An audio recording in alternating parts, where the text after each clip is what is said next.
मुसलमानों के यहाँ जाकर अपने भाई का नाम लिया तो एक मुसलमान ने, जो कैदियों की रिहाई और फिदिये की वसूली पर मामूर था, कहा कि 4000 दिरहम अदा करो, हम फिदिये में कुछ रियायत चाहते हैं। खालिद के भाई हशाम ने कहा, तुम लोग आखिर हम में से हो, कुछ पुराने रिश्तों का ख्याल करो, अब हम तुम में से नहीं हैं।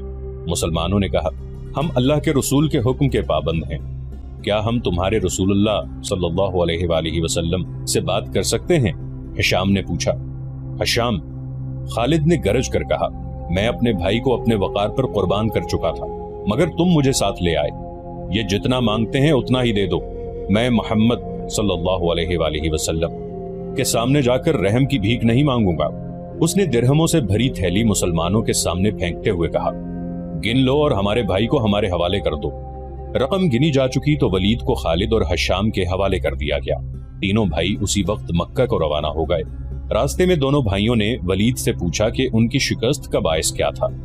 उन्हें तवक्को थी कि वलीद, जो एक जंगजू खानदान का जवान था, उन्हें जंगी फहमो फरासत और हर्बो ज़र्ब के तौर तरीकों के मुताबिक मुसलमानों की जंगी चालों की खूबियां और अपनी खामियां बताएगा। मगर वलीद का अंदाज ऐसा और उसके होंठों पर मुस्कुराहट ऐसी थी जैसे उस पर कोई पुरअसरार असर हो। वलीद, कुछ तो बताओ, खालिद ने उससे पूछा। हमें अपनी शिकस्त का इंतकाम लेना है। कुरैश के तमाम सरदार अगली जंग में शामिल हो रहे हैं, हमारे इर्द गिर्द के कबाइल को भी साथ मिला रहे हैं और वो मक्का में जमा होना शुरू हो गए हैं। सारे अरब को इकट्ठा कर लो खालिद, वलीद ने कहा, तुम मुसलमानों को शिकस्त नहीं दे सकोगे।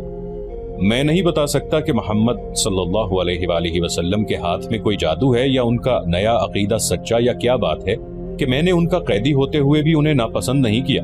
फिर तुम अपने कबीले के गद्दार हो, हशाम ने कहा। गद्दार हो या तुम पर उनका जादू असर कर गया है। वो यहूदी पेशवा ठीक कहता है कि मोहम्मद सल्लल्लाहु अलैहि वसल्लम के पास कोई नया अकीदा और नया मजहब नहीं, उसके हाथ में कोई जादू आ गया है। जादू ही था, वरना बदर में कुरैश शिकस्त खाने वाले नहीं थे, खालिद ने कहा। वलीद जैसे उनकी बातें सुन ही नहीं रहा था। उसके होंठों पर तबस्सुम था और वो मुड़ मुड़ कर मदीने की तरफ देखता जाता था। मदीना से कुछ दूर जुल हलीफा नाम की एक जगह हुआ करती थी। तीनों भाई वहां पहुंचे तो रात गहरी हो चुकी थी। रात गुजारने के लिए वो वहीं रह गए। सुबह आंख खुली तो वलीद गायब था, उसका घोड़ा भी वहां नहीं था। खालिद और हशाम सोच सोच कर इस नतीजे पर पहुंचे कि वलीद वापस मदीना चला गया है। उन्होंने देखा कि उस पर कोई असर था, ये असर मुसलमानों का ही हो सकता था। दोनों भाई मक्का आ गए। चंद दिनों बाद उन्हें मक्का में वलीद का ज़बानी पैगाम मिला कि उसने मोहम्मद सल्लल्लाहु अलैहि वसल्लम को खुदा का सच्चा रसूल तस्लीम कर लिया है और वो आप सल्लल्लाहु अलैहि वसल्लम की शख्सियत और बातों से इतना मुतासिर हुआ है कि उसने इस्लाम कबूल कर लिया है। मुअर्रिखीन लिखते हैं कि वलीद बिन अल वलीद रसूल अकरम सल्लल्लाहु अलैहि वसल्लम के मंजूर नजर रहे और उन्होंने मजहब में भी और कुफार के साथ मारका आराई में भी नाम पैदा किया। खालिद को उस वक्त बहुत गुस्सा आया था। एक तो उसका भाई गया, दूसरे 4000 दिरहम गए। चूंकि कुरैश और मुसलमानों के दरमियान खूनी दुश्मनी पैदा हो चुकी थी, इसलिए मुसलमानों ने ये रकम वापस ना की। रकम वापस न करने की दूसरी वजह यह थी कि वलीद ने रसूल करीम सल्लल्लाहु अलैहि वसल्लम को बता दिया था कि कुरैश मुसलमानों के खिलाफ फैसला कुन जंग की तैयारी कर रहे हैं और इसके लिए बेअंदाज दिरहम और दीनार इकट्ठे किए जा चुके हैं। खालिद मदीना की तरफ चला जा रहा था। उसे उफक से एक कोहान सी उभरती हुई नजर आने लगी। खालिद जानता था कि ये क्या है। ये ओहद की पहाड़ी थी जो मदीना से 4 मील शिमाल में है। उस वक्त खालिद रेत की बड़ी लंबी और कुछ ऊंची टीकरी पर चला जा रहा था। ओहद, ओहद। खालिद के होंठों से सरगोशी निकली और उसे अपनी ललकार सुनाई देने लगी। मैं अबू सुलेमान हूं। इसके साथ ही उसे एक खूनरेज जंग का शोर-ओ-गुल और सैकड़ों घोड़ों के टाप और तलवारें टकराने की आवाजें सुनाई देने लगी।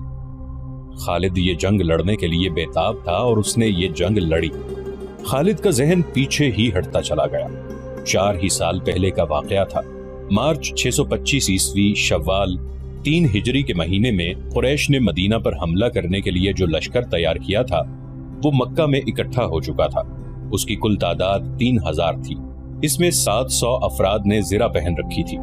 घुड़सवार 200 के लगभग थे और रसद और सामान जंग 3000 ऊंटों पर लदा हुआ था। ये लश्कर कूच के लिए तैयार था। खालिद को एक रोज पहले की बात की तरह याद था कि इस लश्कर को देखकर वो किस कदर खुश हुआ था। इंतकाम की आग बुझाने का वक्त आ गया था। इस लश्कर का सालारे आला अबू सुफियान था और खालिद इस लश्कर के एक हिस्से का कमांडर था। उसकी बहन भी इस लश्कर के साथ जा रही थी। इसके अलावा 14 औरतें उस लश्कर के साथ जाने के लिए तैयार थीं। इनमें अबू सुफियान की बीवी हिंद भी थी, अमर बिन अल आस की और अबू जहल के बेटे अकरमा की बीवियां भी शामिल थीं। बाकी सब गाने बजाने वालियां थीं। सबकी आवाज में सोज था और उनके साज, दफ और ढोलक थे। उन औरतों का जंग में ये काम था कि जोशीले और जज्बाती गीत गाकर सिपाहियों का हौसला बुलंद रखें और उनकी याद ताजा करती रहें जो जंगे बद्र में मारे गए थे। खालिद को अफ्रीका का एक हबशी याद आया जिसका नाम वहशी बिन हरब था। वो कुरैश के एक सरदार जुबैर बिन मुताम का गुलाम था। वो दराज कद और सिया रू और ताकतवर था। उसने बर्छी मारने के फन में शोहरत हासिल की थी। उसके पास अफ्रीका की बनी हुई बर्छी थी। उसका अफ्रीकी नाम कुछ और था। उसे अरबी नाम जुबैर ने उसके जंगी कमालात देखकर दिया था।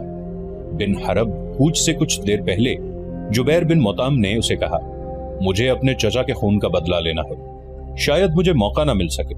मेरे चचा को बदर की लड़ाई में मोहम्मद के चचा हमजा ने कत्ल किया था। अगर तुम हमजा को कत्ल कर दो तो मैं तुम्हें आजाद कर दूंगा।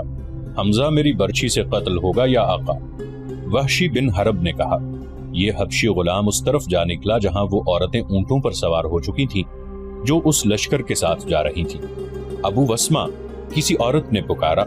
ये वहशी बिन हरब का दूसरा नाम था। वो रुक गया। देखा कि अबू सुफियान की बीवी हिंद उसे बुला रही थी। वो उसके करीब चला गया। अबू वस्मा, हिंद ने कहा, हैरान ना हो, तुझे मैंने बुलाया है। मेरा सीना इंतकाम की आग से जल रहा है। मेरा सीना ठंडा कर दे। हुक्म खातून। गुलाम ने कहा, अपने सालार की जौजा के हुक्म पर अपनी जान भी दे दूंगा। बदर में मेरे बाप को हमजा ने कत्ल किया था। हिंद ने कहा, तू हमजा को अच्छी तरह पहचानता है। ये देख, मैंने सोने के जो जेवरात पहन रखे हैं, अगर तू हमजा को कत्ल कर देगा तो ये सब जेवरात तेरे होंगे। वहशी बिन हरब ने हिंद के जेवरात पर नजर डाली तो वो मुस्कुराया और जेरे लब पुरअज़्म लहजे में बोला, हमजा को मैं ही कत्ल करूंगा। खालिद को अपने लश्कर का कूच याद था। उसी रास्ते से लश्कर मदीने को गया था। उसने एक बुलंद जगह खड़े होकर लश्कर को देखा था। उसका सीना फख्र से फैल गया था।